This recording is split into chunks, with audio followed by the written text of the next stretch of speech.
La COP21 en direct du lycée Jean Monnet a joué les tours. Ce sont 3 rounds de négociations pour les élèves de la seconde 512. 1 milliard. Ok. Ouais, mais contre quoi? 1 milliard. Contre rien, il s'est fait exploser. 6 groupes, 6 délégations, États-Unis, Union européenne, autres pays développés, Chine, Inde et autres pays en voie de développement. Maxime négocie pour la France, joue l'organisateur vertueux, mais ce n'est pas facile. On est en train de négocier par exemple là avec les États-Unis pour qu'ils baissent leurs émissions de gaz à effet de serre et qu'ils donnent un peu plus au fonds vert. Mais apparemment, eux, ils ne veulent pas. Et donc, c'est très compliqué.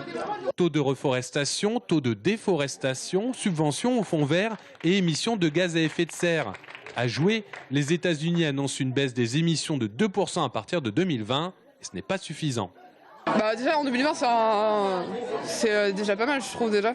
En sachant que l'Inde et la Chine ne font pas tant d'efforts que ça. En fait, c'est surtout ça. Nous voulons un accord important de l'Inde et la Chine qui vont nous suivre parce que sinon on va se faire dépasser au niveau mondial. L'objectif, c'est comme au Bourget, ne pas dépasser les 2 degrés de réchauffement climatique.